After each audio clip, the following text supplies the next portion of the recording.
موت سے پہلے کے حالات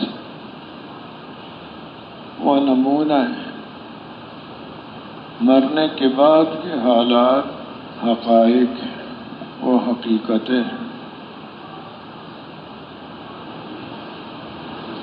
یہاں کا اچھا حال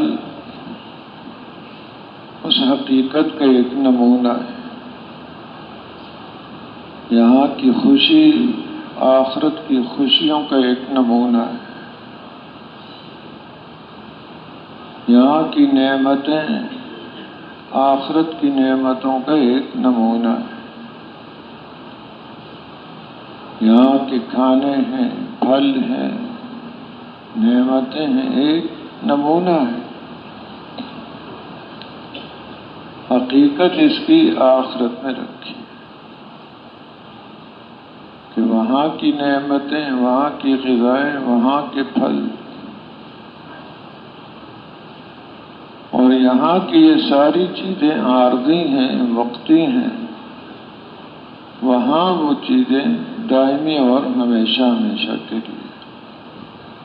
یہاں کی صحت وقتی ہے، اس کے بعد بیماری آ جاتی ہے، وہاں کی صحت ایسی ہے کہ اس کے بعد بیماری نہیں ہو۔ یہاں کی جوانی، اس کے بعد بڑھاپا اور کمزوری ہے، وہاں کی جوانی اس پر کبھی بڑھاپا نہیں آئے گا، چاہے 1,00,000 سال گزر جائیں ایسا ہی ہوگا جیسے 30-33 سال کا ہے۔ تو وہاں کی ہر چیز دائمی ہے، یہاں اس کی زندگی ختم ہو جاتی ہے، موت آ جاتی ہے اس پر، وہاں موت نہیں آئے گی، اس میں ہمیشہ ہمیشہ اس نے رہنا ہوگا۔ یہاں کے مکانات ایک نمونہ ہیں، وہاں اس کی حقیقتیں، یہاں کا سونا چاندی ایک نمونہ ہے، وہاں اس کے حقائق ہیں۔ یہاں کے ہیرے جواہرات ایک نمونہ ہیں اور وہاں اس کی حقیقتیں۔ اسے یہاں کی تکلیف ایک نمونہ ہے، آخرت کی تکلیف حقیقت ہے۔ یہاں کا سانپ بچھو ایک نمونہ ہے، وہاں کا سانپ بچھو ایک حقیقت ہے کہ وہاں وہ ڈس لے گا، 40 سال تک تڑپتا رہے گا۔ یہاں کی آگ ایک نمونہ ہے، وہاں کی آگ ایک حقیقت ہے۔ تو یہاں کی تکالیف سارے انسانوں کی جمع کر لی جائیں، آدم علیہ السلام سے لے کر جن جن لوگوں پر تکالیف آئی ہیں آخری انسان تک، ان کو جمع کر لیا جائے تو جہنم کی ایک آدمی کی جو تکالیف ہوں گی اس کے مقابلے میں اس کی کوئی حیثیت ہی نہیں۔ یہاں کی ساری پیاس جمع کر لی جائے، وہاں کے ایک جہنمی کے پیاس کے سامنے کوئی حیثیت ہی نہیں ہے۔ یہاں کی ساری بھوک جمع کر لی جائے، آخرت کی بھوک کے مقابلے میں اس کی مثال جیسے سمندر میں انگلی ڈبوئے اور انگلی کے ساتھ جو تری لگ کے آ گئی، وہ یہاں کی تکالیف ہیں، اور پوری پھر یہ سمندر اس آخرت کی تکالیف ہے۔ یہاں کے سمندر کی تو پھر انتہا ہے، ایک جگہ پر ختم ہو جائے گا، آخرت کی تکالیف کی کوئی انتہا نہیں۔ اس سے یہاں سارے انسانوں کی خوشیوں کو، لذتوں کو، راحتوں کو جمع کر لیا جائے، آخرت کی لذتیں، خوشیاں، اس کی حیثیت ایسی ہے جیسے کہ سمندر میں انگلی ڈالی جائے اور انگلی کے ساتھ جو تری لگ کے آ گئی وہ تو دنیا کی راحتیں اور خوشیاں ہیں، اور باقی جیسے سمندر ہے ایسے وہ راحتیں خوشیاں آخرت کی خوشیاں. یہاں کے ان حالات کو اچھا ہو یا برا ہو، اس کے لیے کچھ دنیا میں اللہ نے اس کو اسباب دے رکھے ہیں، وہ کام کر جاتے ہیں اللہ کے حکم سے. آخرت میں اس کے پاس یہ کوئی اسباب نہیں ہے. آخرت میں جو چیز کام آئے گی اس کو، وہ اس کا دین کام آئے گا. حضرت عبداللہ ابن عباس رضی اللہ عنہما حج پر جانے لگے اور لوگ بھی تیار ہو گئے. راستے میں ایک آدمی کا انتقال ہو گیا. اس کے لیے قبر کھودی گئی. ایک سانپ نکل آیا. اس کو مار رہے ہیں ڈنڈوں سے، وہ مرتا نہیں ہے، بھاگتا نہیں ہے. دوسری جگہ قبر کھودی، پھر سانپ نکل آیا. اس کو مار رہے ہیں، بھگا رہے ہیں، نہ مرتا ہے نہ بھاگتا ہے. تیسری جگہ قبر کھودی، پھر سانپ نکل آیا. اس کا بھی یہی حال ہے. حضرت عبداللہ ابن عباس رضی اللہ عنہما کے پاس آئے اور یہ قصہ بیان کیا کہ اب ہم کیا کریں. انہوں نے فرمایا دفن کر دو اب اس کو. جہاں بھی کھودو گے یا اب اس کا کوئی عمل ظاہر ہو گیا ہے وہ یہ سانپ نکلے گا. حج کیا، واپس گئے، اس کے گھر والوں کو بتایا کہ اس طرح ان کا انتقال ہو گیا ہے، اور پوچھا وہ کیا کام کرتا تھا. انہوں نے بتایا غلے کا کاروبار کرتا تھا اور رات کو ہر بوری سے تھوڑا تھوڑا غلہ نکال لیتا تھا، وزن کم کر دیتا تھا بوریوں تو کم بتا کر بیچتا تھا. اب یہ عمل ظاہر ہو، یعنی ایسے نہیں ہے کہ یہاں کچھ کر رہا ہے تو اس کا اثر کچھ نہیں پڑے گا. اثر اس کا یہاں بھی پڑتا ہے وہاں بھی پڑتا ہے. کہ یہ ہو گیا، کر لیا، کچھ نظر نہیں آیا، وہ بہت کچھ ہو گیا. اچھا عمل کیا ہے تو بہت کچھ ہو گیا، برا عمل کیا ہے تو بہت کچھ ہو گیا، چاہے نظر کچھ بھی نہیں آیا. یہاں کے اعمال کی تاثیر، یہاں کے اسباب کی تاثیر یہاں پر ہے، وقتی ہے. لیکن انسان کے جسم سے جو عمل نکلتا ہے اس کی تاثیر ابدی ہے. آگ پر پانی ڈال دیں بجھ جائے گی، وقتی تاثیر ہے. اس پر پٹرول ڈال دیں تیز ہو جائے گی، یہ ایک وقتی تاثیر ہے. جیسے ان اسباب کے اندر اللہ نے تاثیر رکھی ہے، ایسے ہی انسان کے جسم سے نکلنے والے اعمال کی بھی تاثیر رکھی. اسباب کی تاثیر یہاں تک ہے، اس کے جسم سے نکلنے والے اعمال کی تاثیر خود پہلے اس کے دل پر ہے، پھر اس کے اعضاء و جوارح پر ہے، چہرے پر ہے، ہاتھ پر، آنکھوں پر ہے، اس کی اولاد، اس کے خاندان پر ہے، اس کے علاقے پر ہے، اس کے کھیت، باغات، ملازمتیں، نوکریاں، تجارت، اس کے اوپر اس کے اثرات ہیں.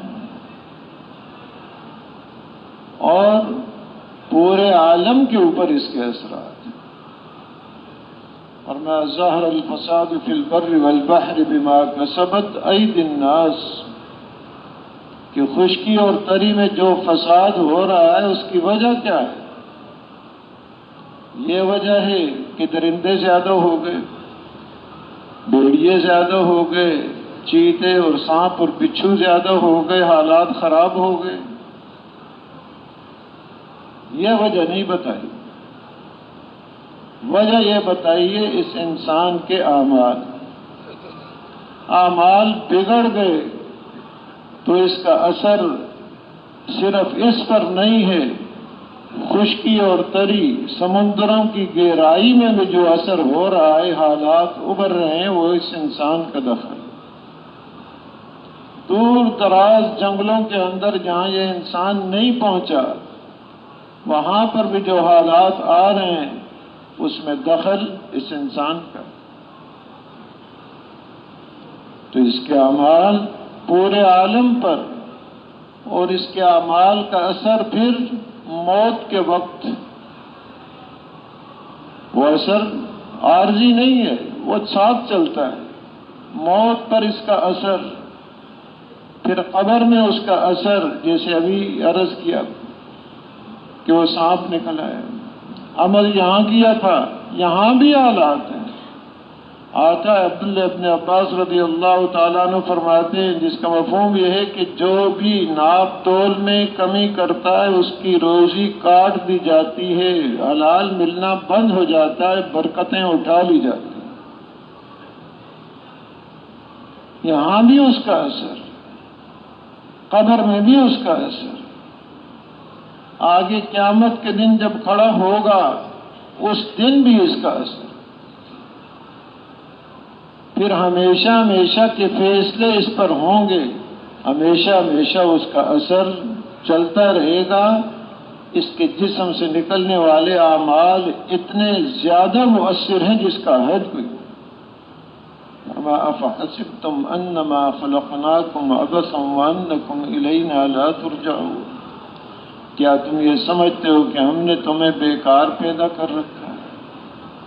اور کیا یہ سمجھتے ہو کہ تم نے ہمارے پاس لوٹ کر نہیں آنا؟ یہ دونوں سمجھیں غلط۔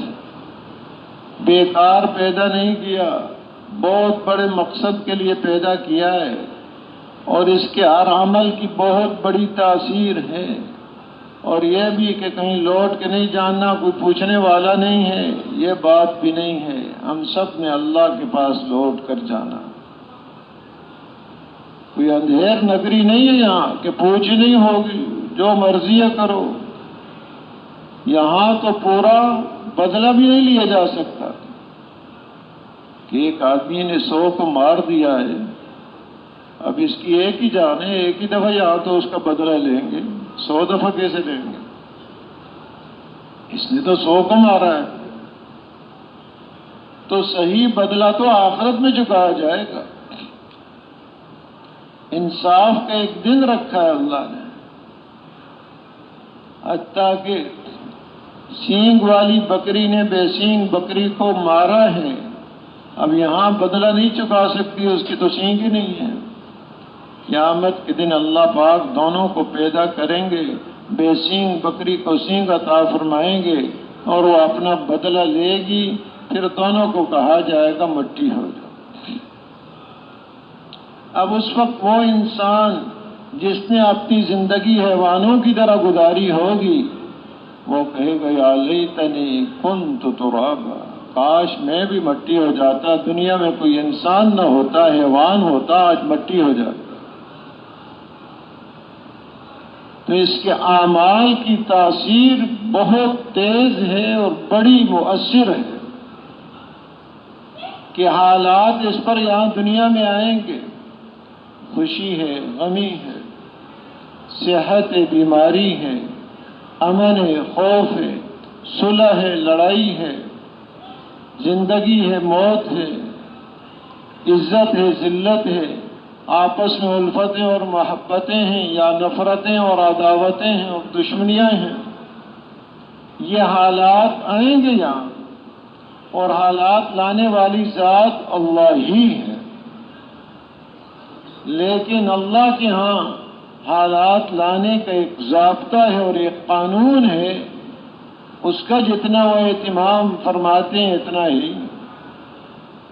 اعمال بن گئے، حالات بن کے رہیں گے، اعمال بگڑ گئے، حالات بگڑ کے رہیں گے، چاہے ساری نقشہ کچھ ہی۔ یہ ہو نہیں سکتا اعمال بگڑے ہوئے ہوں اور حالات بن جائیں، یہ نہیں ہو سکتا۔ ہاں ظاہری نقشہ کچھ ڈیل کے طور پر دے دیتے ہیں اللہ پاک، اللہ کی طرف سے چیزوں کا ملنا، نعمتوں کا ملنا دو انداز پر ہے،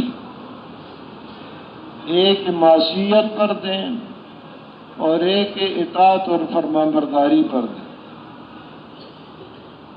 معصیت اور نافرمانی پر جو عطا کرتے ہیں اس کو ڈیل کہا جاتا ہے، مہلت کہا جاتا ہے، استدراج کہا جاتا ہے۔ اس کو مہلت دی گئی ہے، ڈیل دی گئی ہے۔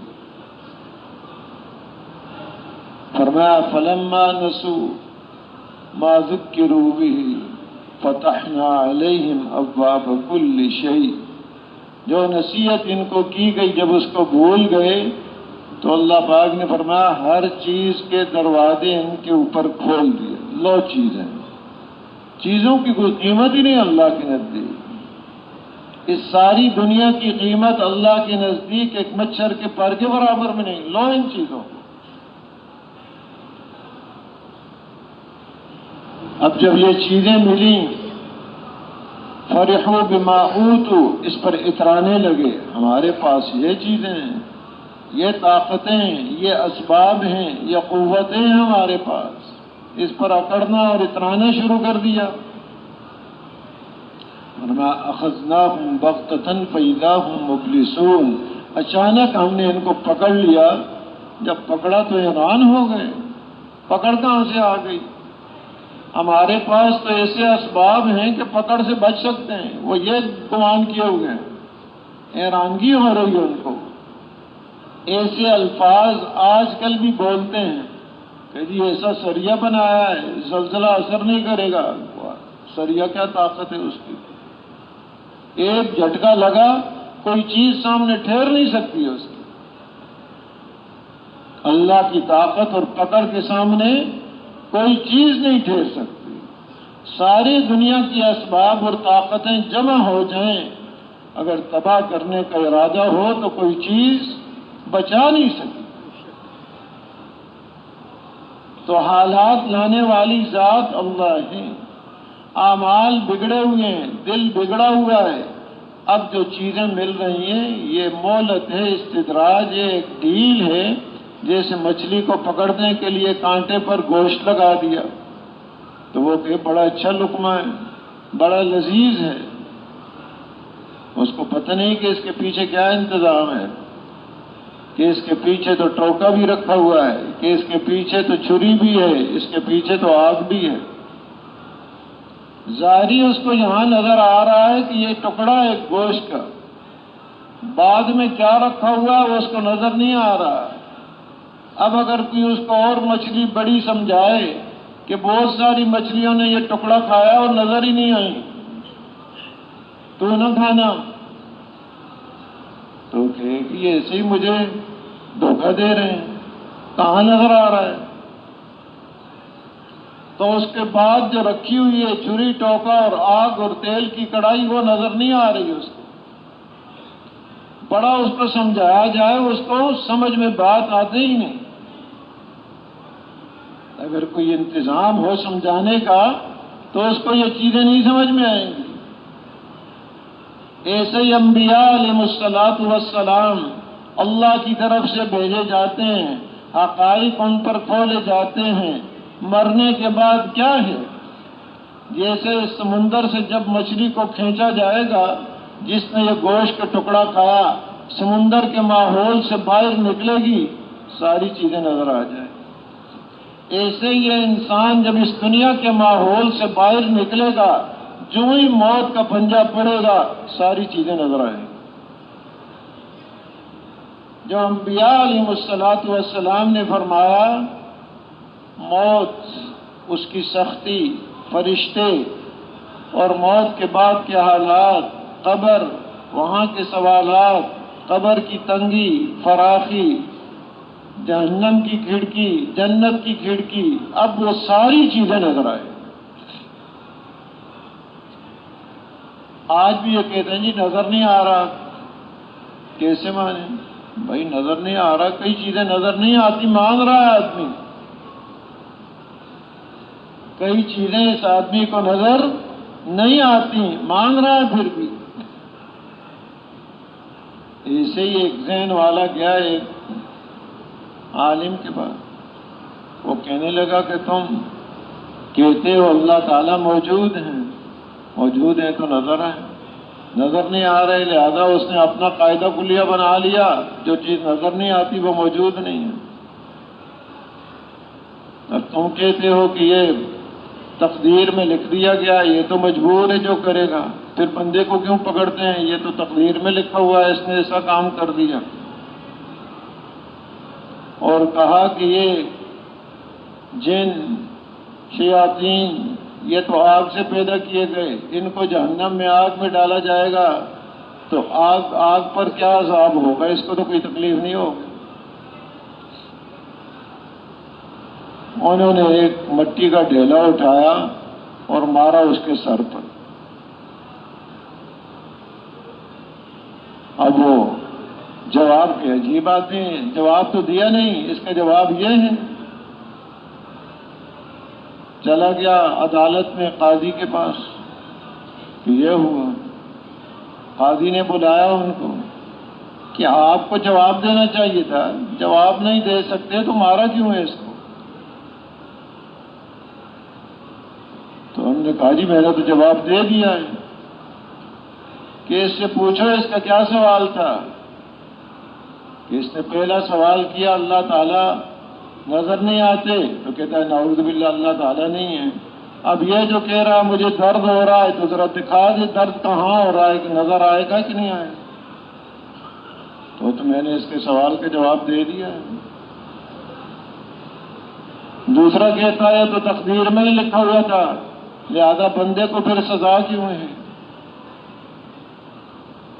تو کہا میں نے اس کو مارا ہے تو وہ تو تقدیر میں لکھا ہوا تھا، میں نے مارنا تھا اس کو، اب مجھے کیوں پکڑتے ہو، مجھے کیوں بلایا ہے؟ وہ تو لکھا ہوا تھا، ایسے مارنا ہی تھا اس کو۔ تو تقدیر میں لکھا ہوا ہے، اور اللہ نے کچھ اس بندے کو اختیار دیا ہے کہ اپنے اختیار کو یہ کیسے استعمال کرے گا، وہ اللہ کا علم ازلی ہے۔ اللہ کو پہلے سے معلوم تھا کہ 1,00,000 سال بعد پیدا ہونے والا انسان یہ اپنے اختیار کو صحیح استعمال کرے گا یا غلط استعمال کرے گا۔ اللہ نے وہ ایسے لکھ دیا کہ غلط استعمال کیا ہے، دونوں اختیار دیے تھے اس کو۔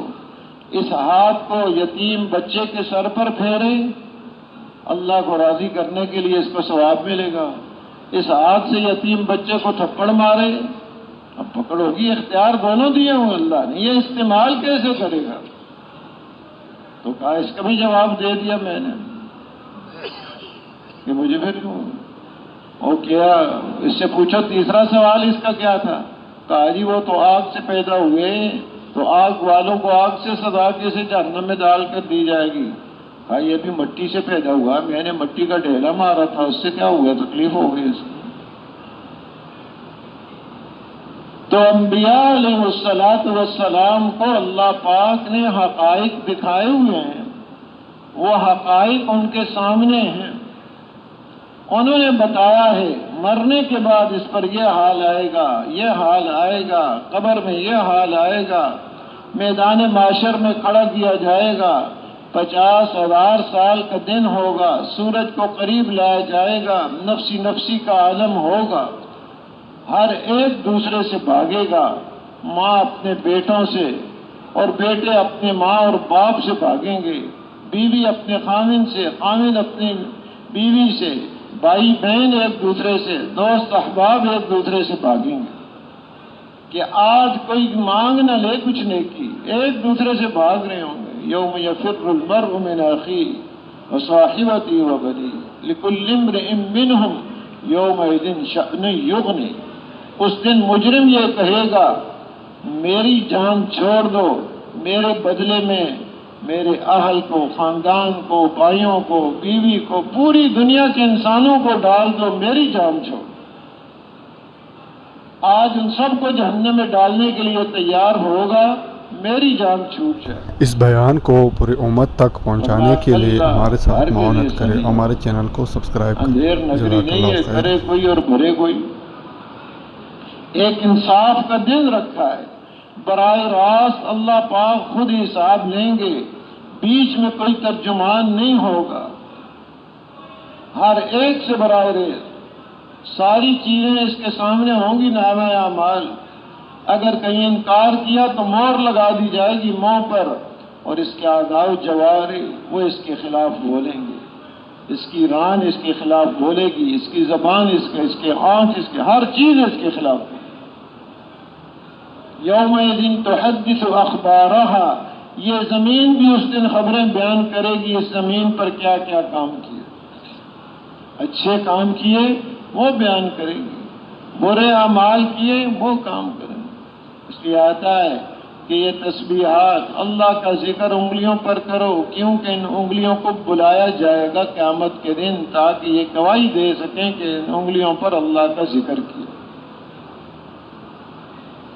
تو یہ ایک دن اس کے سامنے آنے والا ہے، وہاں کے حالات اور موت سے پہلے کے حالات، ان سارے حالات کی درستگی، کامیابی، ان تمام حالات کی کامیابی کو اللہ نے دین کے ساتھ جوڑ رکھا اور کسی چیز کے ساتھ نہیں جوڑا۔ عہدہ ہوگا تو کامیاب، منصب ہوگا تو تجارت ہوگی، زراعت ہوگی، جائیداد ہوگی، کسی چیز کے ساتھ نہیں جوڑا، صرف اور صرف دین کے ساتھ جوڑا ہے۔ دنیا کا ظاہری نقشہ کوئی بھی نہیں ہے، یہ انسان کامیاب ہے۔ اللہ پاک نے قرآن پاک میں ان لوگوں کے قصے بیان کیے ہیں جن کے پاس یہ ظاہری نقشے تھے، تجارت تھی، بین الاقوامی درجے کی، ملکوں میں تجارت چل رہی ہے، اور بڑی کھیتیاں اور باغات تھے ان کے پاس، بڑے ڈیم تھے، پانی کے بڑے انتظامات تھے ان کے پاس، جسمانی قوت ان کو بہت ملی ہوئی ہے، کھجور کا درخت ہاتھ سے پکڑ کے جڑوں سے اکاڑ دیتے، اور کثرت ان کے پاس بہت ہے کہ ہم بڑے زیادہ ہیں، کثرت پر فخر ہے، یہ طاقتیں ان پر تھیں ان کے پاس۔ سب کے قصے اللہ پاک نے بیان کر دیے۔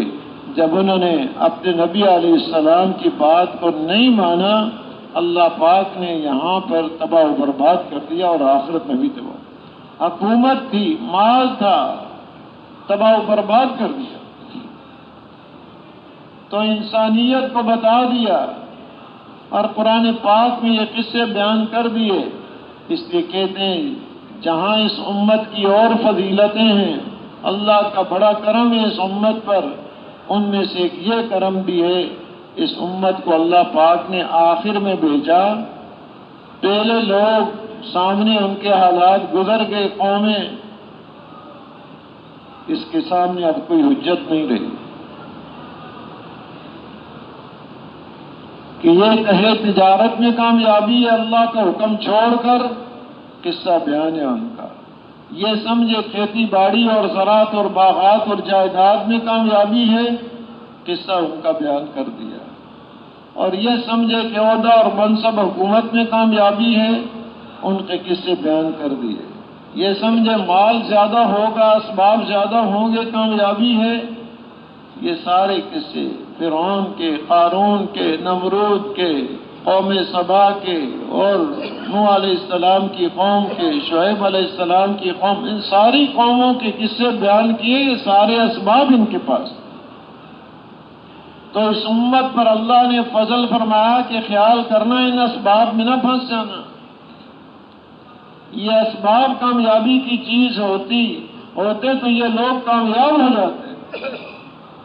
کھول دی بات۔ تو اس امت پر اللہ نے بڑا فضل کیا، حالات کھول کے رکھ دیے قرآن پاک میں۔ ان اسباب میں اگر اللہ کا حکم ٹوٹ رہا ہے تو یہی اسباب تباہی اور ہلاکت کا باعث بنے۔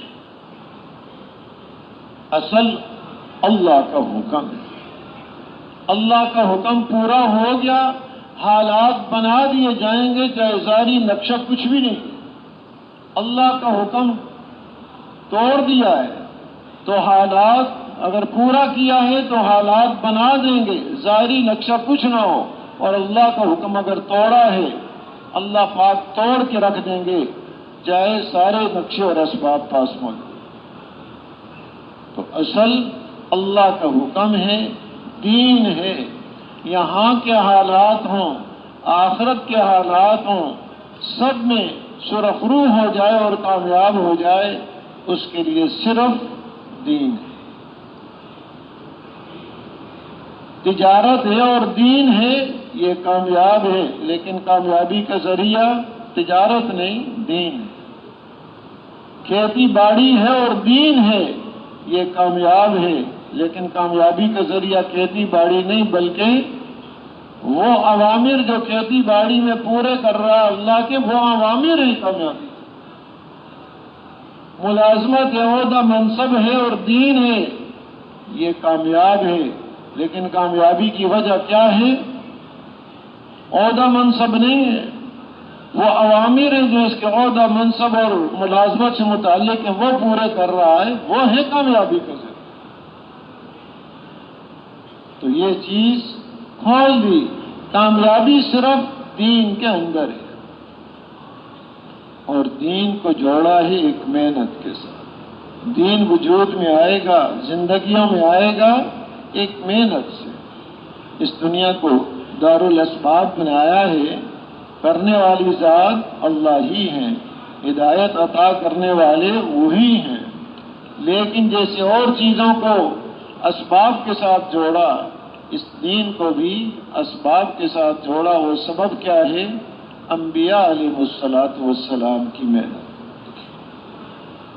محنت وجود میں آئے گی، دین وجود میں آئے گا، دین وجود میں آئے گا، کامیابیاں اس کے ساتھ جڑی ہوئی۔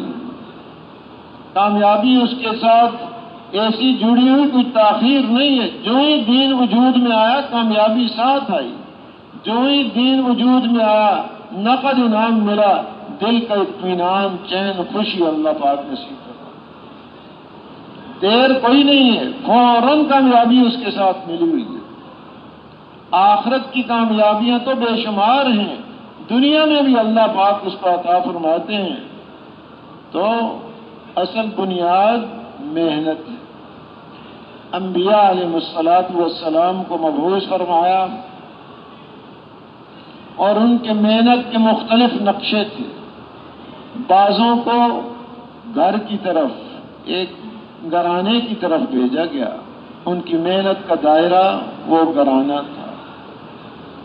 بعضوں کو ایک قوم کی طرف بھیجا گیا، ان کی محنت کا دائرہ وہ قوم ہے۔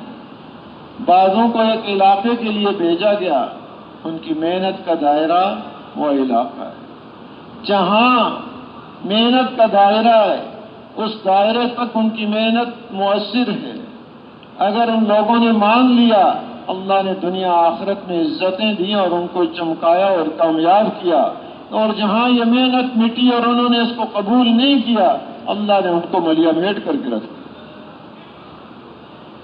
اس محنت کے اثرات، یعنی انبیاء علیہ الصلوۃ والسلام کے یہ واقعات اللہ پاک نے قرآن پاک میں بیان فرمائے ہیں، اور آخر میں سارے نبیوں کے سردار حضرت محمد مصطفیٰ صلی اللہ علیہ وسلم کو مبعوث فرمایا۔ آپ کو وہ محنت بھی عطا فرمائی، وہ نقشے بھی عطا فرمائے جو پہلے انبیاء علیہ الصلوۃ والسلام کو عطا فرمائے ہیں۔ آپ کی محنت میں گھر پر محنت بھی ہے۔ وانذر عشیرتک الاقربین، اپنے رشتہ داروں کو ڈراؤ۔ آپ نے پھر جمع کیا اپنے خاندان کو اور ان کے سامنے یہ محنت اور یہ دعوت ان کو دی۔ اور لتنذر ام القری ومن حولها، ام القری مکے والوں کو اور اس کے ارد گرد رہنے والوں کو ڈراؤ کہ آنے والے خطرات بہت بڑے ہیں، ان پر آپ نے محنت کی۔ اور آپ کی محنت کا دائرہ قل یا ایھا الناس انی رسول اللہ الیکم جمیعا، کہ آپ یہ اعلان فرما دیں اے لوگوں، ساری انسانیت کو خطاب ہے کہ تم سب کی طرف اللہ پاک نے مجھے رسول بنا کر بھیجا ہے۔ آپ کو وہ محنت بھی ملی جو پہلے انبیاء علیہ الصلوۃ والسلام کو ملی، اور آپ کو وہ محنت بھی ملی جو پہلے انبیاء علیہ الصلوۃ والسلام کو نہیں ملی، خاص آپ ہی کو ملی۔ تو آپ کی محنت ایک خاص انداز سے،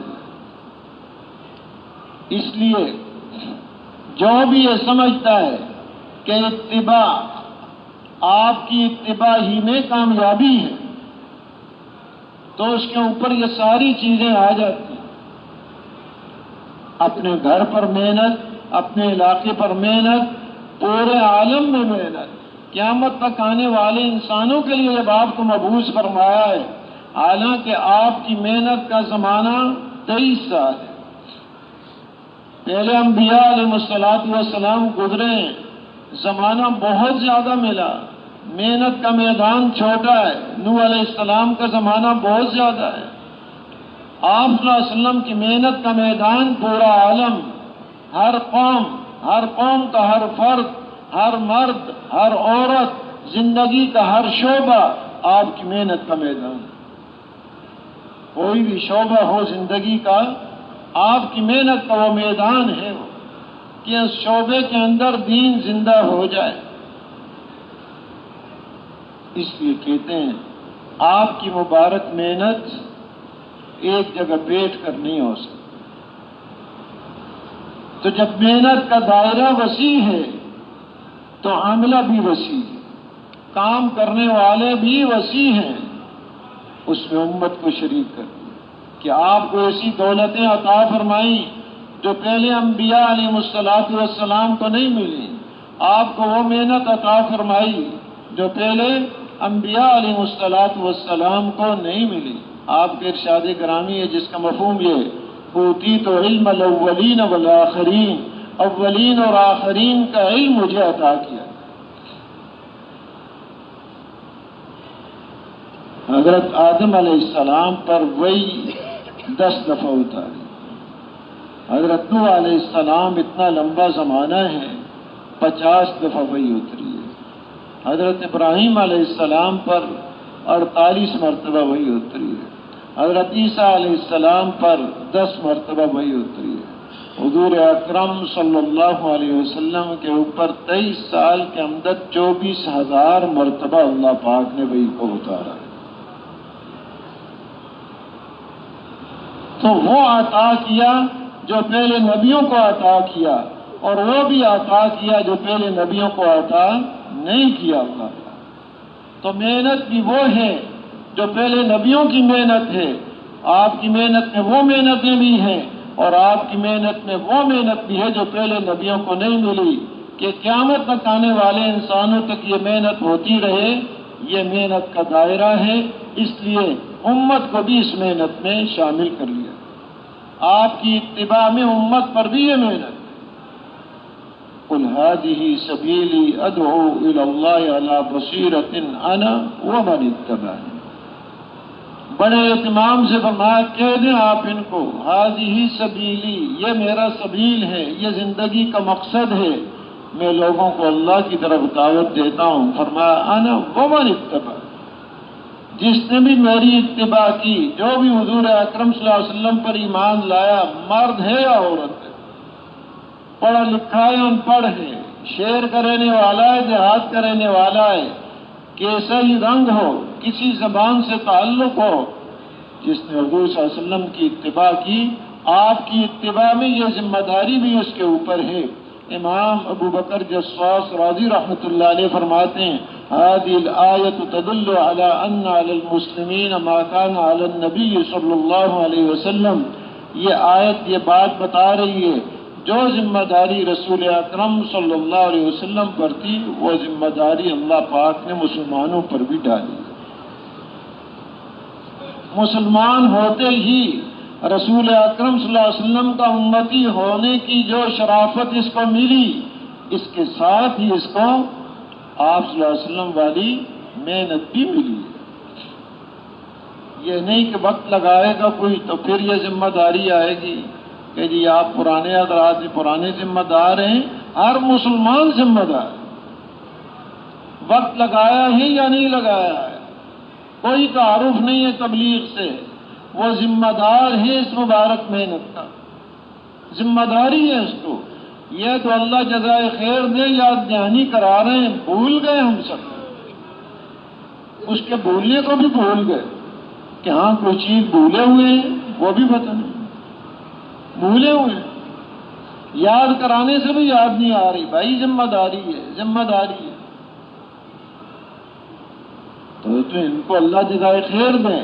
مولانا الیاس صاحب رحمۃ اللہ علیہ، محنت ہو رہی تھی، محنت بند نہیں ہوئی کہ محنت ختم ہو گئی ہو، یہ نہیں ہے۔ مفتی کفایت اللہ صاحب رحمۃ اللہ علیہ نے ایک موقع پر فرمایا، مولانا الیاس صاحب رحمۃ اللہ علیہ کے ساتھ تھے تو بیان فرما رہے تھے، فرمایا کہ یہ محنت کوئی نئی محنت نہیں ہے کہ جی نیا کام شروع کر دیا، پہلے سے محنت ہو رہی ہے۔ ہاں، جو چیز رواج کے اندر ہو، ماحول کے اندر ہو، اس کا کرنا اور سمجھنا آسان ہے، اور جو چیز رواج میں اور ماحول میں نہیں ہے اس کا کرنا اور سمجھنا مشکل۔ پھر ایک مثال بیان فرمائی کہ اب ولیمے کی دعوت کرنا ہے، کچھ تھوڑا سا کھلا دیا کسی کو، کوئی دودھ پلا دیا، ہو گیا ولیمہ، لیکن یہ سمجھ نہیں آ رہا۔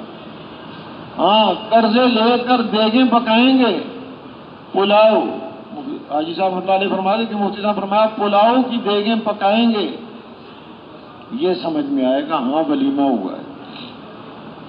حالانکہ یہ مشکل ہے، قرضے لے کے کر رہا ہے، لیکن ماحول میں یہ چیز ہے تو یہ سمجھ میں جلدی آ رہی ہے، کرنا بھی آسان نظر آیا۔ کوئی تھوڑا تھوڑا پلا دیا، دودھ پلا دیا، کوئی پیالی آدھی پیالی، سب کو تو جی کہیں گے یہ تو نہیں ولیمہ نہیں ہوا۔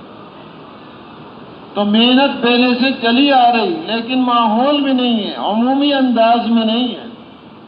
علماء اکرام وہ الحمدللہ کرتے رہے، مشائخ اعظام اللہ والے وہ اس محنت کو کرتے رہے، جن کے دلوں میں امت کا غم اور درد، فرماتے ہیں کہ اگر امت کے حالات سامنے آ جاتے ہیں، سونے کا وقت ہوتا ہے نیند اڑ جاتی ہے، کھانے کا وقت ہوتا ہے کھانا بھول جاتے ہیں، تو یہ ان لوگوں کی دعاؤں اور برکت کی وجہ سے اللہ پاک نے ہم جیسوں کو یہ مبارک محنت نصیب کی۔ بہت بڑی اللہ کی مہربانی اور سعادت ہے ہمارے اوپر، ورنہ ذمہ داری پہلے سے کہ اللہ نے یہ کام دیا ہوا ہے۔ اب یہ کہ آپ کی محنت کا دائرہ پورا عالم ہے، فرمایا کنتم خیر امت اخرجت للناس، کہ بہترین امت ہو، پوری انسانیت کی خیر خواہی کے لیے نکالا گیا ہے۔ فرمایا اس امت کا بہترین ہونا، اس کا فیصلہ اللہ پاک نے شروع ہی میں ازل میں فرما دیا تھا، اور اس کی وجہ کیا ہے کہ اس کو وہ نبی عطا ہوں گے اس امت کو جو سارے نبیوں سے افضل اور اشرف ہے۔ نبی افضل ہیں، امت بھی افضل ہے، اور اس امت کی شریعت اکمل ہے اور ادوم ہے، مکمل ہے، کوئی اس میں کمی نہیں ہے۔ کوئی دنیا کا انسان نہیں کہہ سکتا اس شریعت کے اندر میرے لیے راہبری نہیں ہے۔ آپ صلی اللہ علیہ وسلم کی 23 سالہ مبارک زندگی میں اللہ نے اتنی برکت ڈالی ہے، ہر آدمی کے لیے راہبری موجود ہے اور ادوم ہے، ہمیشہ ہمیشہ رہے گی، قیامت تک یہی دین چلے گا، یہی دین اسلام کی شریعت چلے گی، اور کوئی بیچ میں چیز نہیں آئے گی۔ اللہ کے ہاں یہی قبول ہے، وَمَن يَبْتَغِ غَيْرَ الْإِسْلَامِ دِينًا فَلَن يُقْبَلَ مِنْهُ، اسلام کے علاوہ کوئی اور دین اختیار کیا ہرگز وہ قبول نہیں کیا جائے۔ ادوم ہے، اور اس کو محنت وہ عطا کی گئی کہ اس کی محنت کا دائرہ مخصوص قوم، مخصوص علاقہ، مخصوص زبان والے نہیں ہیں، بلکہ اس امت کی محنت کا دائرہ تمام اقوام عالم اور انسانی زندگی کے تمام شعبے ہیں۔ ہر قوم کا ہر فرد اس کی محنت کا میدان، ہر فرد کی زندگی گزارنے کا جو شعبہ اور کام ہے وہ اس کی محنت کا میدان، کہ محنت کر کے ان سب کو جنت کے دروازے پر لا کھڑا کرتا ہے۔ تو اتنی بڑی ذمہ داری ہے، اس لیے اس امت کی اس ذمہ داری کے لیے دو چیزیں ضروری ہیں، اجتماعیت اور نقل و حرکت۔ یہ اکیلا آدمی نہیں کر سکتا، ایک آدمی پورے عالم کا کام کرے یہ نہیں کر سکتا، وہ نبی ہوتے ہیں، یہ امت ہی ہے۔ اجتماعیت، جماعت بن کر اس کو کام کرنا یہ ضروری ہے۔ اور دوسرا نقل و حرکت، ایک جگہ بیٹھ کر نہیں کر سکتا، کیونکہ پورے عالم تک پیغام پہنچانا ہے، جہاں تک یہ پہنچ سکتا ہے وہاں تک پہنچائے، دوسروں کو آگے تیار کرے وہ دوسروں تک پہنچے۔ تو یہ اللہ پاک کا بہت بڑا انعام اور کرم ہے کہ کسی کو یہ کہہ دینا کہ یہ دعوت کا کام کرے، یہ تو بہت بڑی خصوصیت ہے۔ انبیاء علیہ والسلام کو اللہ پاک یہ حکم فرماتے ہیں۔ حضرت موسیٰ علیہ السلام نے اپنے بھائی کو اس کام میں شریک کرنا چاہا،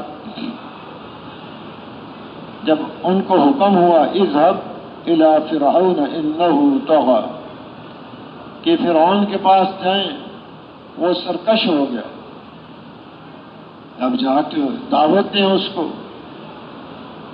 اب انہوں نے چاہا کہ میرے ساتھ میرے بھائی ہارون علیہ السلام بھی ہو جائیں، تو یہ جانتے تھے یہ جو میں دعا کروں گا، مطالبہ کروں گا، یہ بہت بڑی چیز مانگوں گا، اس لیے تمہید باندھی، بات کرنے کی، دعا مانگنے کی ایک پہلے تمہید باندھی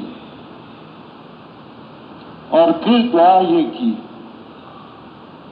آگے اللہ پاک نے ان کی دعا کو قبول فرمایا، ان کے ساتھ ہارون علیہ السلام کو بھی کر دیا، لیکن پہلے احسانات جو بڑے بڑے احسانات ان کی پیدائش سے لے کے ان پر ہوئے تھے وہ احسانات جتلائے، فوراً نہیں کہا۔ جب حکم ہوا اذهب الى فرعون انه طغى، اب انہوں نے اللہ پاک کے سامنے دعا مانگی۔ قال رب اشرح لي صدري ويسر لي امري واحلل عقدة من لساني يفقهوا قولي واجعل لي وزيرا من اهلي هارون اخي اشدد بي ازري واشركه في امري كي نسبحك كثيرا ونذكرك كثيرا انك كنت بنا بصيرا۔ اب یہ دعا ہے کہ اللہ یہ کام جو دے رہے ہیں اس کے لیے میرا سینہ کھول دے، اور اس میرے معاملے کو، دعوت والے معاملے کو میرے لیے آسان کر دے، اور میری زبان کی گرہ وہ کھول دے تاکہ بات جو کروں تو وہ لوگ میری بات اور دعوت کو سمجھ لیں۔ وَاجْعَلْ لِي وَزِيرًا مِّنْ أَهْلِي، اور میرا مددگار میرے اہل میں سے میرے بھائی ہارون ان کو بنا دیں، اور اس دعوت والے معاملے میں میرا ان کو میرے ساتھ شریک کر دیں۔ وَأَشْرِكْهُ فِي أَمْرِي، اب یہ ایک تمہید باندھ کے انہوں نے کہ مانگ رہے ہیں بڑی چیز۔ آگے اللہ پاک نے جو ان کو جواب دیا کہ وہ بھی ایک تمہید ہے پورے،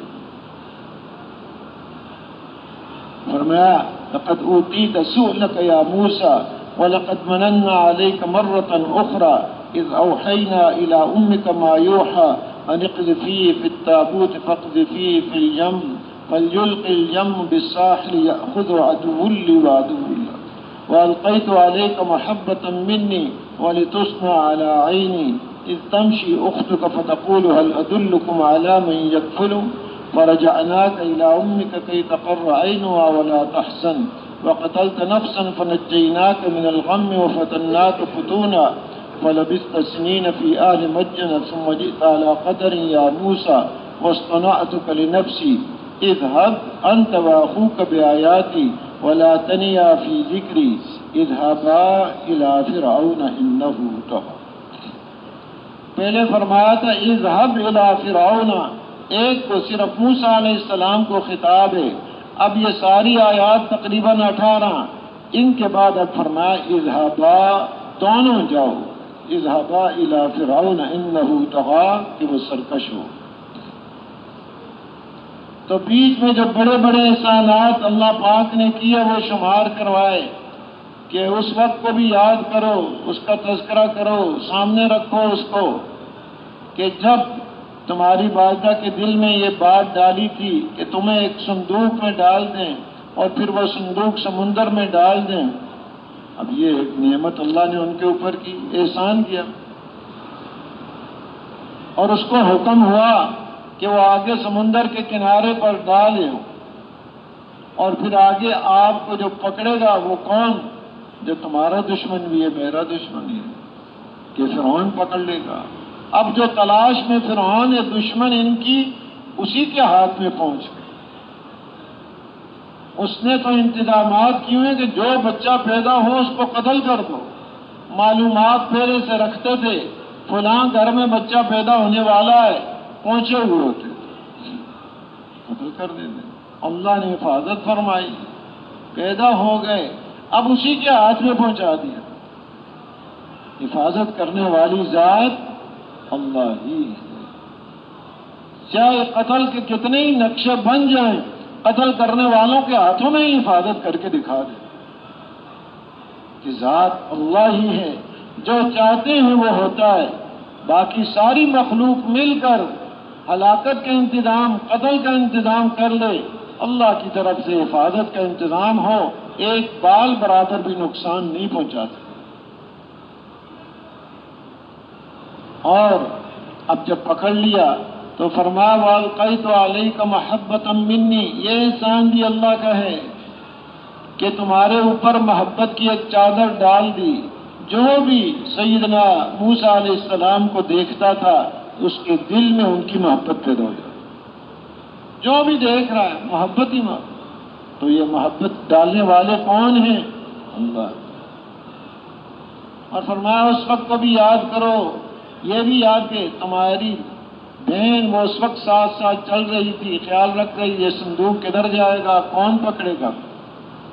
اور آگے جب فرعون نے پکڑ لیا، آپ اب دودھ نہیں پی رہے، دودھ کا انتظام انہوں نے کیا، عورتوں کو بلایا، یہ کسی کا دودھ نہیں پی رہے۔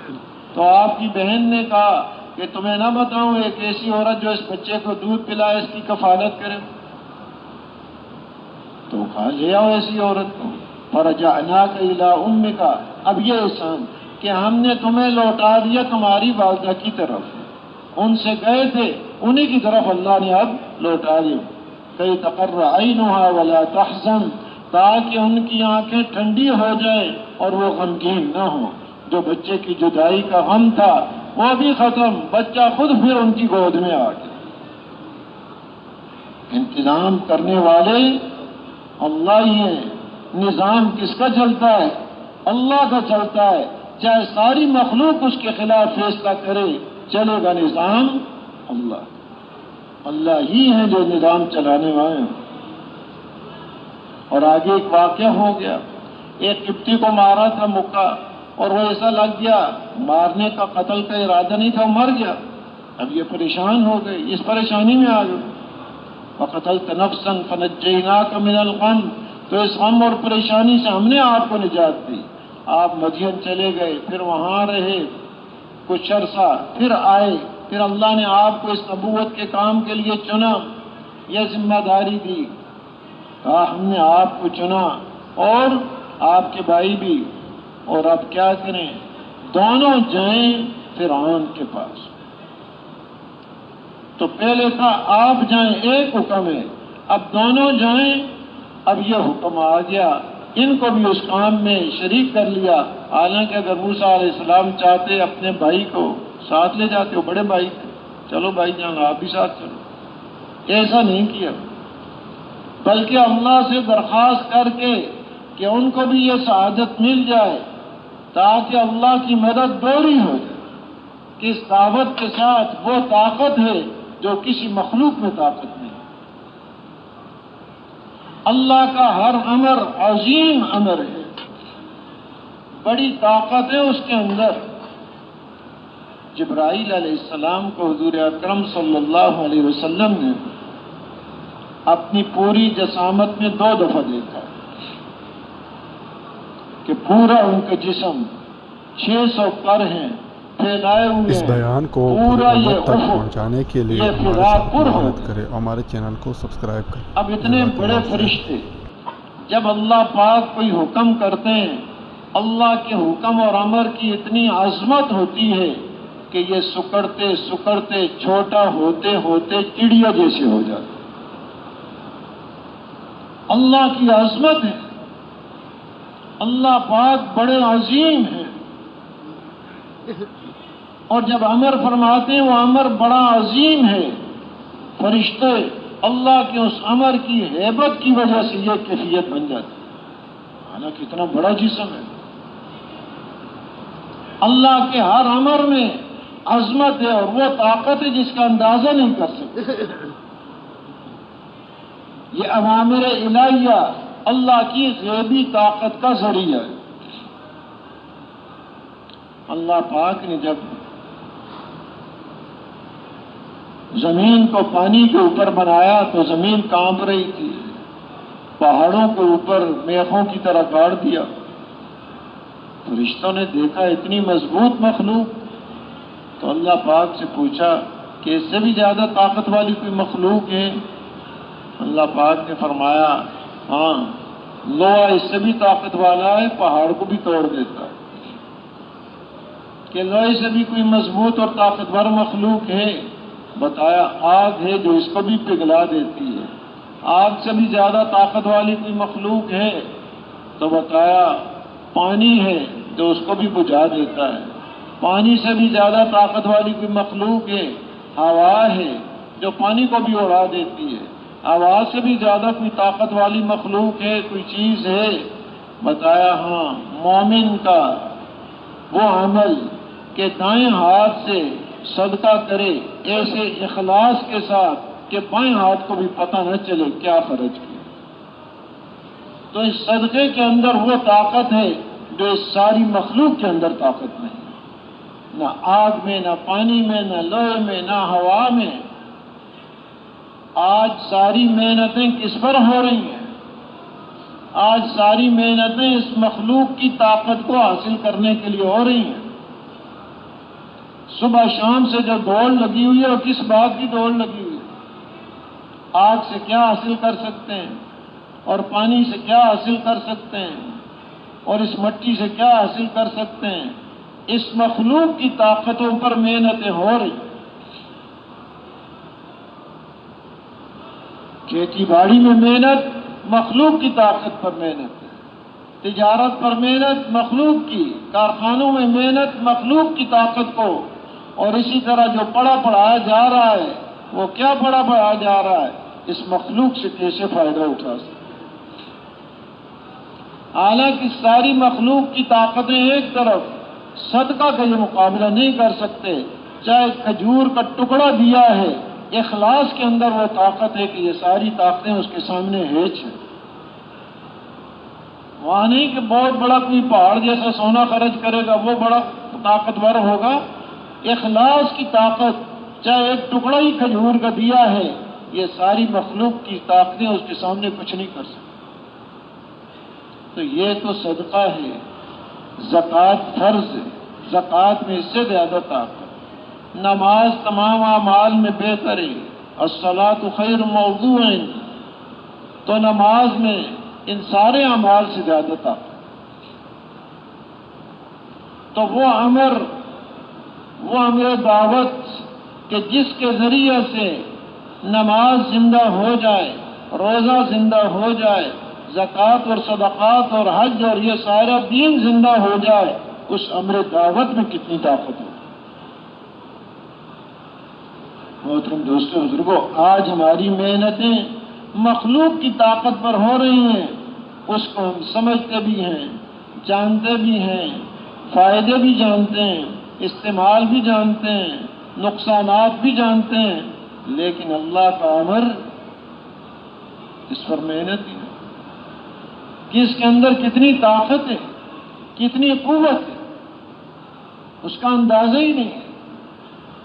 اب یہ ایک امر ہے انسان کے اندر، وَيَسْأَلُونَكَ عَنِ الرُّوحِ قُلِ الرُّوحُ مِنْ أَمْرِ رَبِّي، روح کے بارے میں آپ سے پوچھتے ہیں روح کیا چیز ہے، تو بتا دو یہ میرے رب کا امر ہے۔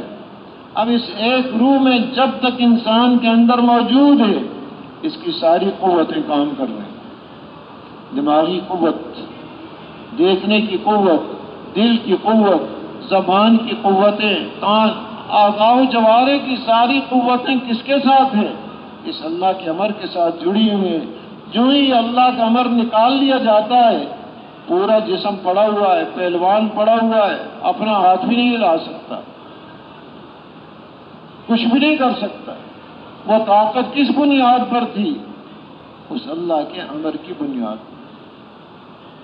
یہ عوامل ایک تو ہے، اب یہ پوری دنیا کا نظام چل رہا ہے، سورج طلوع ہو رہا ہے، غروب ہو رہا ہے، چاند اپنے مدار پر چل رہا ہے، ستارے اپنے مدار پر چل رہے ہیں، ساری دنیا یہ مخلوق اپنا اپنا کام کر رہی ہے، کھیتیاں، فصلیں، باغات کام ہو رہے ہیں۔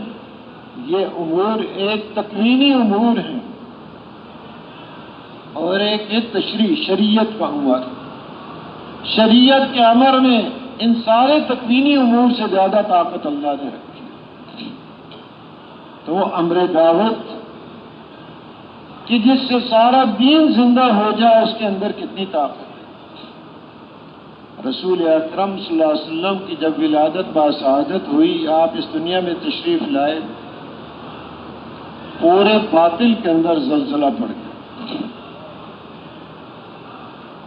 جنات اوپر جاتے آسمانوں کے قریب، فرشتوں کی باتیں سنتے، کوئی بات کان میں پڑ جاتی، دنیا میں آ کر یہاں سو جھوٹ ملا کر اپنے کائنوں کو بتا دیتے، وہ کائن آگے جھوٹیں ملا کر باتیں کر دیتے، غیب دانی کا دعویٰ کرتے، ہم غیب کی باتیں جانتے ہیں۔ یہ ایک سلسلہ چل رہا ہے۔ جب حضور صلی اللہ علیہ وسلم کی پیدائش ہوئی، ان جنات کا اوپر جانا بند ہو گیا۔ اب اگر اوپر جاتے ہیں، ان کو تارے مارے جاتے ہیں، مر جاتے ہیں یا پاگل ہو جاتے ہیں، یہ راستہ بند ہو گیا۔ وہ حیران ہو گئے، یہ کیا ہو گیا، یہ کیا ہوا؟ حضور صلی اللہ علیہ وسلم کا اس دنیا میں تشریف لانے سے یہ پورے عالم کو پر اثر پڑ گیا۔ مجوس، آتش پرست جو آگ کی عبادت کرتے ہیں، آگ ان کا خدا ہے، اس کو جلاتے رہتے ہیں، خرچے بڑے ہو جاتے ہیں، خزانے خالی ہو جاتے ہیں، اس پر آگ بجھے نہیں، جلاؤ، انتظام ایندھن کا کرو اس کا، کیونکہ آگ بجھ گئی، خدا مر گیا ان کا۔ تو اس پر وہ محنت کرتے ہیں، خرچے بڑے کر رہے ہیں، آگ کو بجھنے نہیں دیتے۔ جب حضور صلی اللہ علیہ وسلم کی پیدائش ہوئی، فوراً وہ آگ پورے انتظامات کے باوجود بجھ گئی، پورے باطل کے اوپر ایک اثر پڑا۔ کسریٰ کا محل بڑا مضبوط محل ہے، بہت مضبوط محل بنایا اس نے۔ جب مسلمانوں نے فتح کیا اس کو، بعد میں امیہ کے خلفاء میں سے ایک خلیفہ نے یہ کہا، اس محل کو توڑنا چاہیے۔ تو اس نے مشورہ لیا اپنے مشیروں سے، تو ان کے مشیروں میں ایک ایران کے بھی تھے، تو انہوں نے کہا کہ اس کو نہ توڑو، تاکہ ایک نشانی باقی رہے کہ مسلمانوں نے کیسی کیسی چیزوں کو فتح کیا ہے، لیکن وہ سمجھے کہ یہ اپنی کوئی چیزیں باقی رکھنے کا مشورہ دے رہا ہے۔ اس کی بات کو نہیں مانا، حکم دے دیا اس محل کو توڑو۔ محل توڑنے لگے۔ اب توڑنے پر اتنا خرچہ آ رہا ہے کہ خزانہ، شاہی خزانہ اس خرچے کو برداشت نہیں کر رہا۔ حالانکہ خرچہ زیادہ کس پر آتا ہے، توڑنے پر یا بنانے پر؟ بنانے پر خرچے آتے ہیں۔ وہ بنا ہوا ایسا تھا کہ اتنا مضبوط کہ توڑنے پر اتنے خرچے آ رہے ہیں۔ اب شاہی خزانہ جب متاثر ہوا، اس نے پھر مشورہ کیا، توڑنا چاہیے کہ نہیں، ورنہ خزانہ خالی ہو رہا ہے۔ اپنے مشیروں سے مشورہ لیا۔ اب اس مشیر نے مشورہ دیا، اب میری رائے ہے توڑو۔ پہلے رائے تھی نہ توڑو، اب رائے ہے کہ توڑو۔ وجہ یہ ہے کہ بعد والے کہیں گے کہ یہ توڑ بھی نہیں سکے، آنے والے کہیں گے یہ توڑ بھی نہیں سکے، پہلوں نے اتنا مضبوط محل بنا دیا کہ یہ لوگ توڑ بھی نہیں سکے، اب تو توڑو۔ لیکن نہیں توڑ سکے، اب بھی باقی ہے۔ وہ اتنا مضبوط محل جب حضور اکرم صلی اللہ علیہ وسلم کی پیدائش ہوئی، اس کے 14 کنگرے گر گئے، 14 برج اس کے گر گئے۔ ایسا زلزلہ آیا اس باطل کے محل میں، 14 برج اس کے گر گئے، آج بھی دراڑیں اس میں پڑی ہوئی۔ کہ حضور صلی اللہ علیہ وسلم کی تشریف آوری کا پورے عالم کے اوپر اثر. تو محترم دوستوں بزرگوں، وہ محنت جو حضور اکرم صلی اللہ علیہ وسلم لے کر آئے، اس محنت میں کتنا اثر ہے. یہ آپ کی تشریف آوری کے اوپر اثرات ہیں، آپ کی ولادت باسعادت پر یہ اثرات ہیں. خود آپ کی ذات جس کام کے لیے مبعوث ہوئی، جس دین کو پھیلانے کے لیے آپ تشریف لائے، جس کے لیے آپ نے تکالیف برداشت کی ہیں، اس محنت کے اندر، اس دین کے اندر کتنی طاقت ہے، کتنی قوت ہے، کتنی کامیابیاں ہیں. یہاں گنجائش ہی نہیں اس کے ظاہر کرنے کی. اس دعوت والے کام میں کتنی قوت ہے، کتنی انسان کی ترقی ہے، کتنا اللہ کا قرب اس کو نصیب ہوتا ہے، وہ اللہ پاک نے چھپایا ہوا ہے. سنا ہے مولانا الیاس صاحب رحمۃ اللہ علیہ کی دعا بھی ہے، ان کے اوپر یہ چیزیں ظاہر نہ ہوں ورنہ ان چیزوں میں پھنس جائیں گے. یہ ہو گیا، یہ حال اس پر آ گیا، یہ حال آ گیا.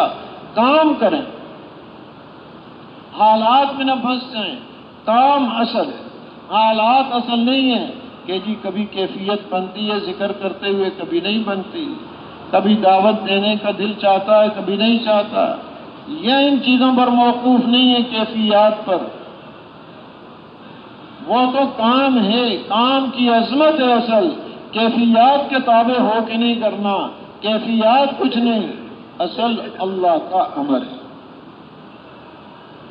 چاہے کوئی کیفیت بنے، کچھ نظر آئے یا نہ آئے، اس میں تو وہ چھپا کے رکھا ہے. امر کی عظمت اصل.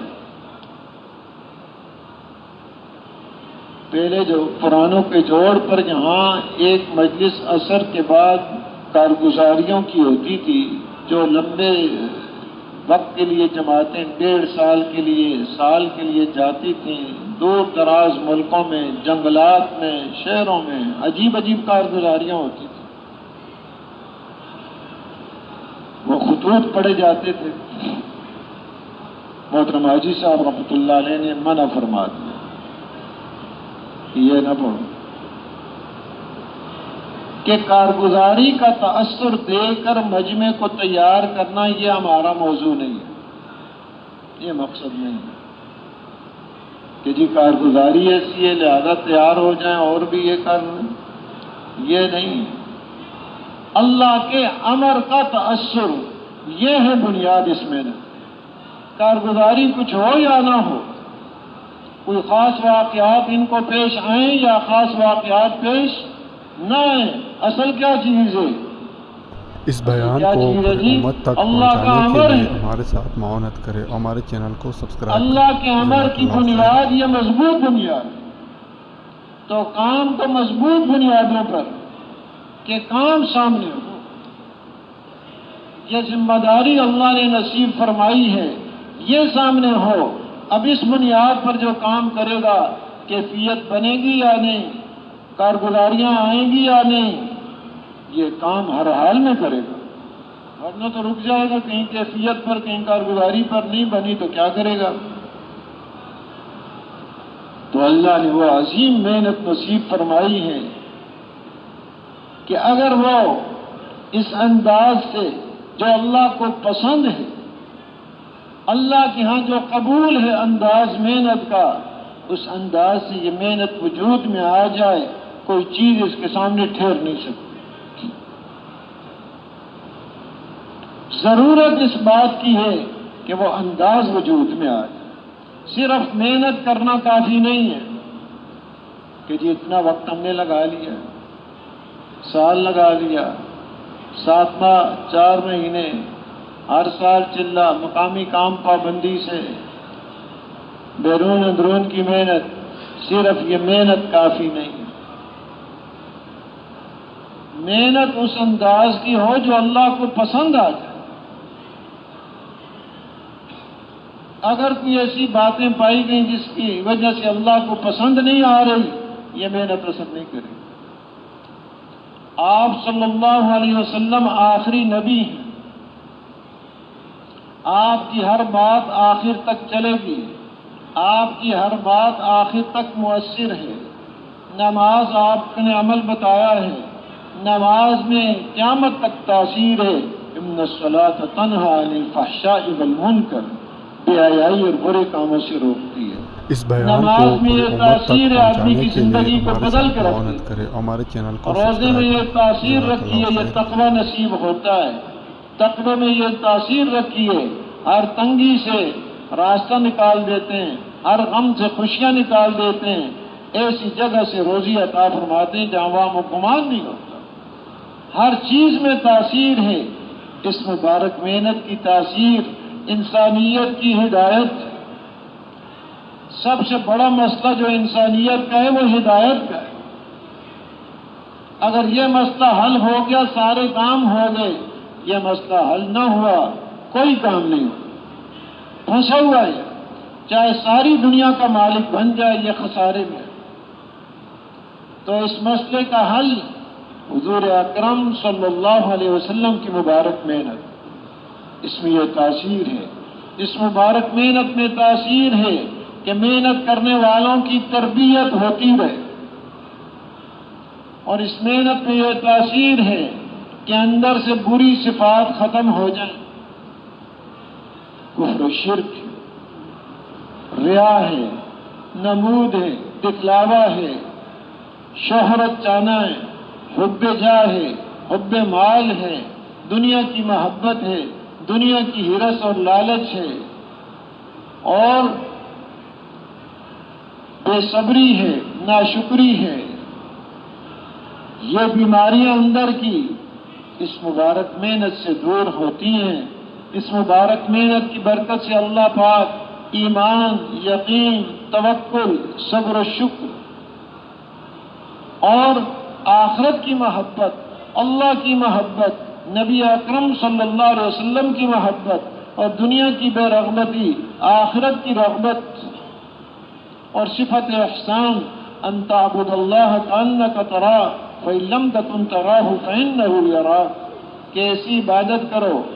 اور ایک روایت میں آتا ہے وَأَن تَعْمَلَ لِلَّهِ أَن تَعْمَلَ لِلَّهِ كَأَنَّكَ تَرَاهُ فَإِن لَّمْ تَكُن تَرَاهُ فَإِنَّهُ يَرَاكَ، عمل ایسا کرو، ہر عمل ایسا کرو جیسے گویا کہ تم اللہ کو دیکھ رہے ہو اس کیفیت کے ساتھ، اور اگر یہ کیفیت نہیں تو یہ ہو کہ اللہ مجھے دیکھ رہے ہیں۔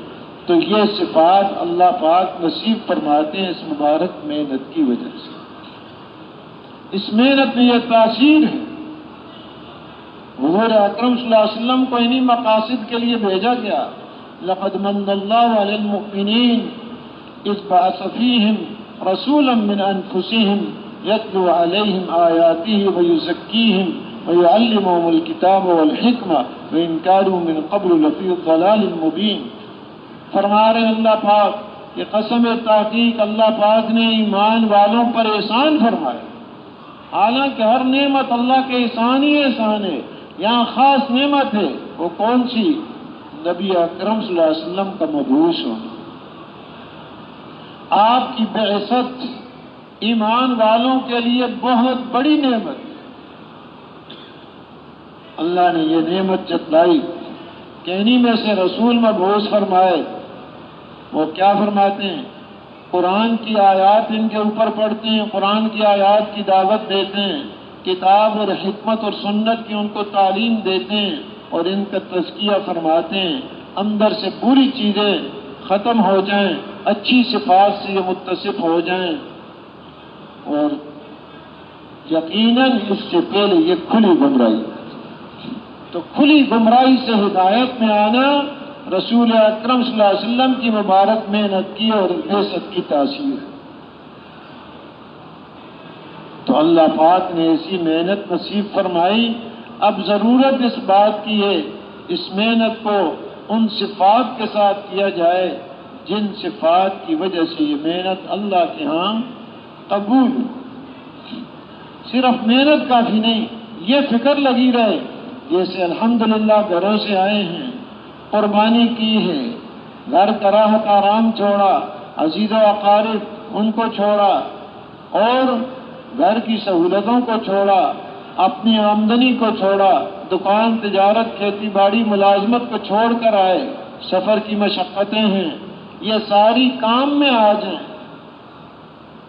کہ اللہ کے ہاں قبول ہو جائے، اس کی محنت کی جائے، اس کی فکر کی جائے، اس کے لیے کیا ہے کہ اس کو پورے یقین کے ساتھ کیا جائے، نبی اکرم صلی اللہ علیہ وسلم کے طریقے پر کیا جائے، نفس کے مجاہدے کے ساتھ کیا جائے، نفس کو جھانکتے رہیں۔ تو یہ ایسا نہ وہ اپنے بیچ میں دخل دیتا رہے، یہ کام کر لو، کیوں؟ میرا نفس چاہتا ہے، یہ بھائی میں نہیں کرتا، کیوں؟ وہ اندر کو پتا، دوسروں کو تو نہیں بتاتا، اس لیے کہ نفس نہیں چاہ رہا۔ نفس کا دخل نہ ہو بیچ میں، نفس کے مجاہدے کے ساتھ یہ اعمال کیے جائیں، اور فضائل کو سامنے رکھ کر اللہ کو راضی کرنے کے جذبے سے، اللہ کے دھیان کے ساتھ، رسول اکرم صلی اللہ علیہ وسلم کے عالی اور بلند اخلاق کے ساتھ یہ محنت کی جائے۔ اپنی عادات کو بیچ میں نہ لایا جائے، میری عادت یہ ہے جی، اپنی عادت چھوڑے۔ اس وقت تو ہم نے رسول اکرم صلی اللہ علیہ وسلم کے عالی اور بلند اخلاق کے ساتھ یہ محنت کرنی ہے۔ اندر کا جذبہ بھی وہ ہو جو رسول اکرم صلی اللہ علیہ وسلم کے قلب مبارک میں تھا۔ ہر انسان کی خیر خواہی، وحشی جیسا آدمی جو ہے آپ کے چچا کا قاتل کہ بڑی بے دردی سے قتل کیا ہے، وہ بھی جب اسلام لانے آئے تو ان کے لیے بھی دروازہ کھلا۔ اندر کا ایک جذبہ ہے، کوئی انسان معروم نہ رہے، اس جذبے کے ساتھ یہ محنت ہو، امت کے غم اور فکر کے ساتھ، درد اور فکر اندر ایک لگا ہوا ہو اور اللہ کی طرف متوجہ ہو، آپس میں الفت اور محبت ہو، ایک دوسرے کی عزت ہو، ایک دوسرے کے ساتھ تواضع کے ساتھ پیش آنا ہو، اور للہیت اور قربانی کے ساتھ یہ محنت ہو، تو یہ محنت کرنے والے فرماتے ہیں اگر گنگے ہوں گے، بات بھی نہیں کر سکیں گے، اللہ پاک ایسی اونچی تشکیلیں وجود میں عطا کریں گے جس کا اندازہ نہیں ہو سکتا۔ یہ تو ایک محنت ہے، ایک صفات کے ساتھ محنت ہے۔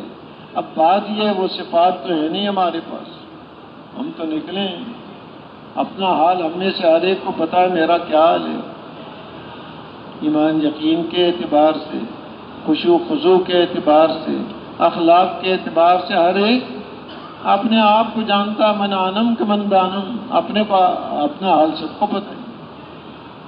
اب یہ دولتیں اور یہ صفات کہاں سے ملیں گی؟ تو اس مبارک محنت سے ملیں۔ جب یہ مبارک محنت اپنی اصلاح کی نیت سے کرے گا، میں نکلا ہوں اپنی اصلاح کے لیے،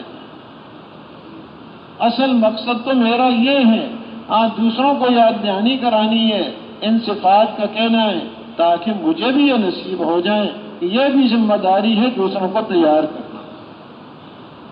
اس انداز کی محنت اب اللہ پاک اس کو یہ دولتیں نصیب فرمائیں گے کہ جن کی وجہ سے یہ محنت اللہ کے ہاں قبول ہوتی ہے، اور پھر اس کے اثرات، کیونکہ یہ عالمی درجے کی محنت پورے عالم کی نیت سے، تو ثواب بھی اسی انداز سے اور اثرات بھی پورے عالم کے اوپر اس کے پڑے۔ اللہ پاک نے فضل و کرم فرمایا، اس زمانے میں توفیق عطا فرمائی، اب اس کا شکر کیا ہے کہ ساری صلاحیتیں اس مبارک محنت کے لیے لگا دیں۔ کیا خیال ہے جی؟ تیار ہیں اس کے لیے جی؟ ساری صلاحیتیں اس کام کے اوپر لگے، اپنی سوچ اس کام کے لیے، قوت جسمانی ہے، کوئی بھی مالی ہے، کوئی صلاحیت ہے، جان مال وقت کی قوتیں ساری اس مبارک میں نے، یہ اس کی قدردانی ہے۔ جب قدردانی کریں گے، شکر ادا کریں گے، اللہ پاک نعمت کو اور زیادہ بڑھائے۔ تو اللہ پاک نے یہ موقع نصیب فرمایا، اب اس میں یہ بھی ہے کہ دوسروں کو بھی اس پر تیار کرنا، یہ محنت ہے، یہ شکریہ ہے اس محنت کا۔ تو ماشاء اللہ آپ حضرات صبح سے اٹھے ہوئے ہیں، اعمال میں لگے ہوئے ہیں۔ گزارش ہے کہ جب تک یہاں سے جانے کا نہ کہا جائے ہم اس وقت تک بیٹھے رہیں۔ کیا خیال ہے جی؟ تیار ہیں اس کے لیے؟ تھوڑا وقت لگے گا، زیادہ وقت نہیں لگے گا۔ اور مہمانوں سے بھی یہی گزارش ہے ہم دوسروں کے جمنے کا ذریعہ بنیں، اصل کام ہے، اصل بات نہیں ہے، اصل تو کام ہے، کام پر امت کو لانا ہے کہ جمود ختم ہو جائے، نقل و حرکت پر امت آ جائے، اور حرکت میں اللہ نے برکت رکھی ہے۔ جیسے بھی لوگ حرکت کرتے ہیں ان کی صفات پھیلتی ہیں، حق والے نقل و حرکت کریں گے، ان کی باتیں پھیلیں گی۔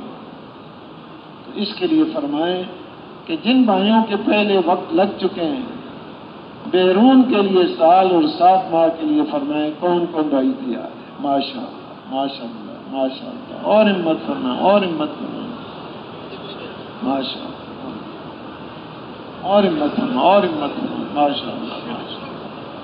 تشریف اپنے علاقوں سے جماعتیں مکمل کر کی تشریف لائیں، تشریف ایسے ہی اندرون سال ماشاءاللہ خوب جماعتیں چلتی ہیں، لمبا موقع ملتا ہے انعامات کا، اور ایسی جگہوں پر پہنچ جاتے ہیں جہاں عام جماعتیں بھی نہیں پہنچتی، بڑی قربانی، اور ان کی وجہ سے بڑی خیریں پھیل رہی ہیں۔ مولانا جمشید صاحب رحمۃ اللہ علیہ فرماتے تھے یہ جو رونقیں یہاں نظر آ رہی ہیں یہ پیدل جماعتوں کی برکتیں ہیں، پیدل جماعتوں کی قربانیاں ہیں۔ تو اندرون سال کے لیے فرمائیں کون کون بھائی تیار ہے؟ ماشاءاللہ، ہمت فرمائیں، ماشاءاللہ، اندرون سال انشاءاللہ، ماشاءاللہ، ماشاءاللہ، ماشاءاللہ، اور ہمت فرمائیں، اور ہمت فرمائیں، ماشاءاللہ، اندرون سال کے لیے، اور ماشاءاللہ، اور ماشاءاللہ، ہمت فرمائیں، ماشاءاللہ، تشریف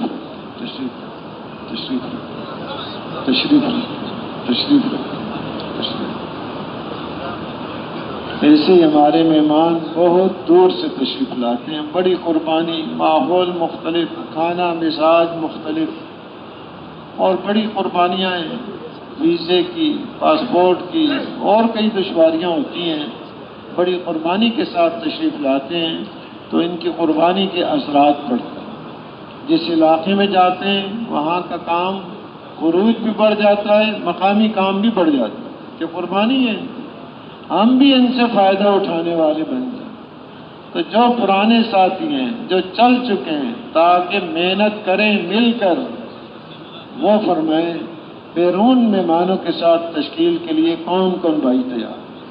فرمائیں ماشاءاللہ، ہمت فرمائیں، اور ہمت فرمائیں، اور ہمت فرمائیں، اور ہمت فرمائیں، ماشاءاللہ، اور ہمت فرمائیں، اور ہمت فرمائیں، ماشاءاللہ، مہمانوں کے ساتھ تشکیل ہو جائے، اور ہمت فرمائیں، ماشاءاللہ، اور ہمت فرمائیں، اور ہمت فرمائیں، اور ہمت فرمائیں، ماشاءاللہ، ماشاءاللہ، ماشاءاللہ۔ تو تشکیل والوں سے عرض کرنے کہ ہماری تشکیل مہمانوں کے ساتھ تشریف رکھیں، تشریف رکھیں، تشریف رکھیں۔ ایسے قریب میں تشکیلیں بہت ہو جاتی ہیں کے لیے ہمارے ساتھ معاونت کریں، اور آپ سب جانتے ہیں ماشاءاللہ یہ کام صحابہ کی ترتیب پر۔ تو صحابہ کی ترتیب کیا ہے؟ تقاضے پر، دور جانا ہے تو دور جائیں گے، قریب جانا ہے تو قریب، زیادہ وقت کے لیے جانا ہے تو زیادہ وقت، تھوڑے وقت کے لیے جانا ہے تو تھوڑا وقت۔ اسباب کی طرف نہیں دیکھا، توشہ ختم ہو گیا ہے، کھجوریں ختم۔ اس بیان کو پوری امت تک پہنچانے کے لیے ہمارے ساتھ معاونت کریں اور ہمارے چینل کو سبسکرائب کریں۔ جزاک اللہ خیر۔